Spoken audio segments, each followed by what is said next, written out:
Well, kids, welcome to another episode of Rim Shots with Sean right here in the Rock Rage Radio Network. Brought to you by Barstools and Bandtalk. We may have some connectivity issues we're going to see here. I have with me a gentleman by the name of Skip McNeil, plays in a band called Hello Enemy. Hello Enemy. Can you hear me, Skip? I can. You got me? Not working again? Try something different. This is fun. Yeah, I don't know what's going on. Can you hear me? I can hear you. I can hear you good. Yeah, bizarre. We'll see what we can do here. Skip McNeil, Hello Enemy. Where are you located?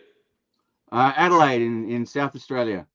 So I'm told you're not a Curtain Call Records artist, but you're you were on one of their compilations. Is that correct? I believe so, yes. Yeah, it's been a fun little sort of a journey with them. They've been really supportive so far.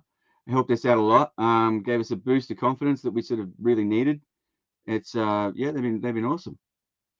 Um, so Brian, who I've done a lot of stuff with, I interview a lot of their artists, and he sent me some of your info. He sent some background, bio information. So you guys were originally a five-piece band, correct? Yeah. Yeah, we were a five-piece for a couple of years, and then one of the guys, just for whatever reason, family, he had to do his own thing, and he sort of, I don't know whether he sort of decided that it wasn't the direction he wanted to go, or time or whatever it was, but it was amicable, it was cool, we still talk. And then a year later, we lost another guy, just literally the same thing, just wasn't aligning with his lifestyle, and on he went. I think I've lost. Oh, there you are. Yeah, no, I can hear you. Sorry about that. No, that's all right.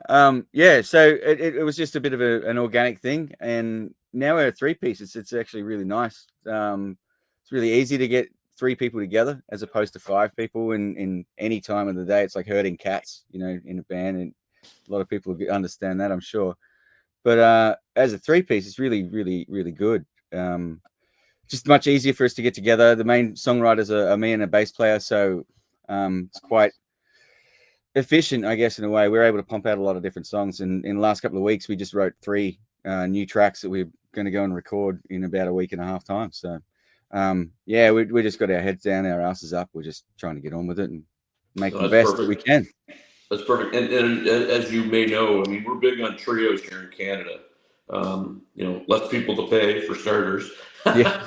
There's always that, which works out good.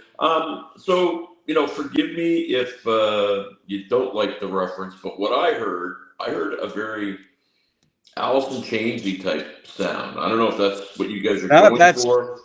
We're not initially we weren't going for that. I mean, we're kids of the 90s, so we grew up listening to all of the grunge, all the good stuff. So it's sort of stuck in our DNA, if you will.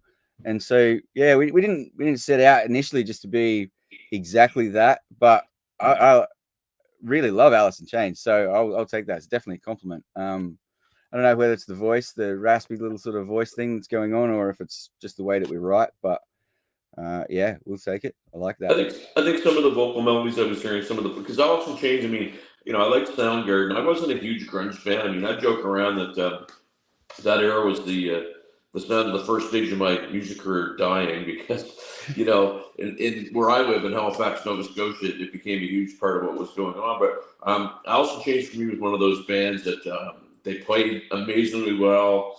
A lot of very, dark connotations in the lyrics. Some storytelling in a weird sort of way. But what I picked up on was some of the vocal things that you had taking place. Oh yeah, yeah. In which way? So we're working our way through technical difficulties, but we're getting there. The joys of Canadian winters, unfortunately. So tell me a little bit about what you guys have been up to in terms of. I've talked to a number of artists from Australia. I understand the geography and what have you with regards to playing live. We have a similar thing here in Canada. Do you guys get to play live quite a bit? We do. The last 12 months, we've picked everything up. We did a tour into Melbourne, which is an 8-hour drive interstate.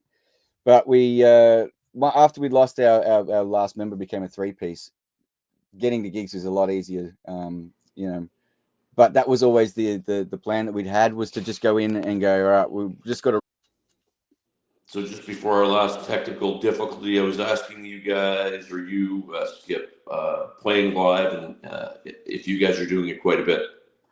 Yeah, we are playing quite a lot. We are coming up to our last gig on Saturday coming, so after that we're going into the studio. But we've been trying to get at least 2 gigs a month. We organised a tour interstate in September last year, and that was a good eye opener for us, just to do our own events management and whatnot.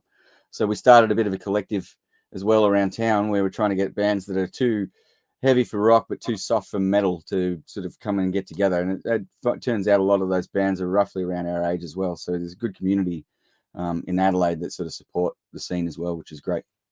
Well, that's a good sweet spot, because it's one of those sweet spots that's often missed, where they're too hard for pop, but not hard enough for metal, and it's a spot where a lot of people live and probably aren't taken care of in terms of their music.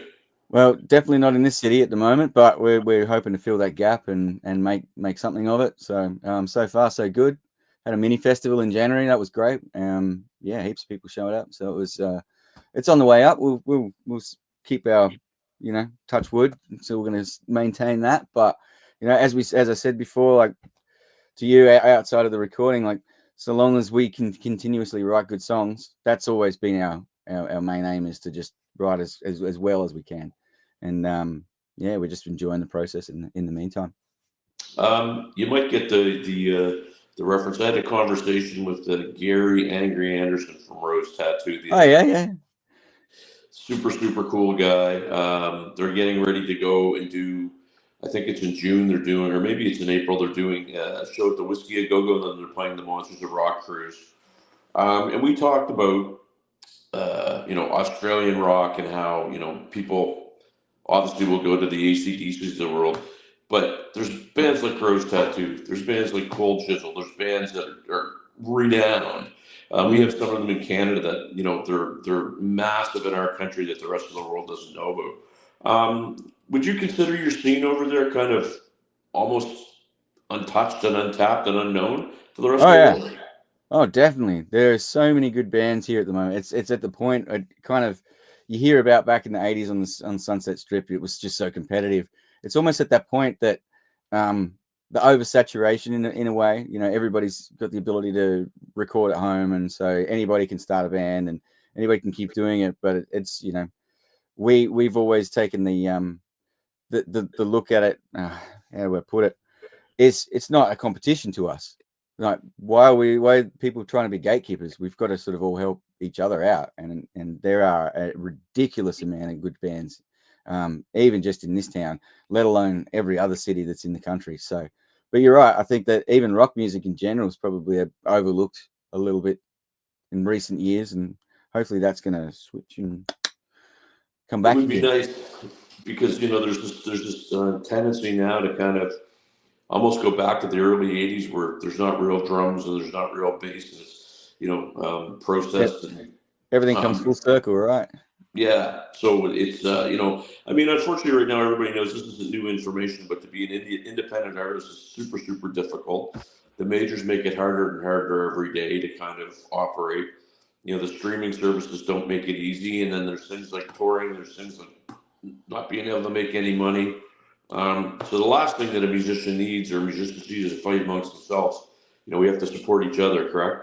100%, yeah. And if we're not doing that, then what's the point? Like, yeah, it's one of those things that's always sort of bugged me in a lot of scenes, is that click that I don't think needs to really be there. We're just nice to people. What's wrong? Why can't you just be nice? Support each other. It's hard, exactly as you say. It's hard enough as it is. Love it. Where'd the name come from?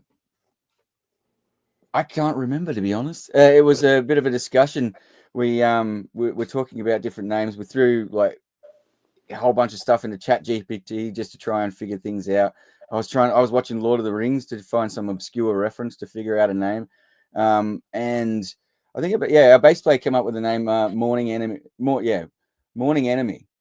which sort of just seemed a little bit of a juxtaposition on words. And one of the guys at the time was a bit like, "Oh, I don't think my wife's going to like that," which I thought was ridiculous. But in the end, we settled on Hello Enemy, and yeah, it's great. We start off a shows like, "Hello friends, we're Hello Enemy." It seems to be a nice little way to sort of prick people's ears up, and yeah. Well, it sits in a neat spot too, because you could be considered rock, you could be considered metal, kind of like the event that you were talking about, that sweet spot that everybody seems to be avoiding. Yeah. Very non-offensive but cool name. Thank you very much. So you mentioned you're going to the studio. Yeah. Well, we've got 15th of February, and then on the 22nd, I think we're going to go starting on the next 4 songs, because we're compiling an album. We've just been throwing out singles every other month for crack 6 months at least now. So we figured we'd throw out a couple more singles and then finish off the rest, and then we've got a debut album. So, And what are the plans for that? What are the plans for that album? Well, I haven't really started looking forward ahead of the actual recording phase. We're sort of real deep into the minutiae of small changes that nobody would really care about that make a big deal to us. So we're sort of really thinking more about the arrangements and production more than the marketing. I'm sure in another month or two we'll figure out more of a marketing plan of where we want to go with it. Ultimately, I'd like to get some vinyl made up. Obviously, that'd be really good.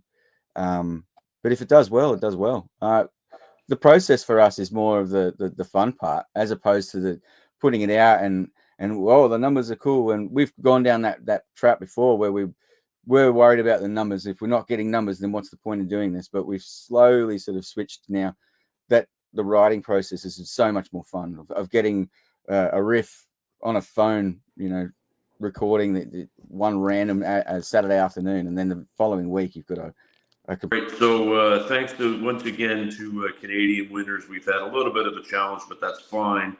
The show must go on, as they say, and I want to make sure that we get this interview in.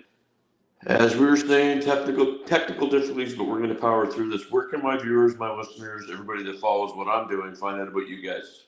We're on all the socials except for TikTok under Hello Enemy Band, so Facebook and Instagram, really. On YouTube, we're on everywhere, and we're on all good streaming services. So I'm sure that if you typed in Hello Enemy, it'll come up with that or some obscure song from the 60s. I want to thank you for your patience. I like what you guys are doing. I like the tunes. I want to stay in touch with you and see what's up. I want to hear the new ones when they come out. And thank you for doing this, my friend. No, Sean, thanks back to you. Thanks so much for having us and for the support. Really appreciate it. Peace.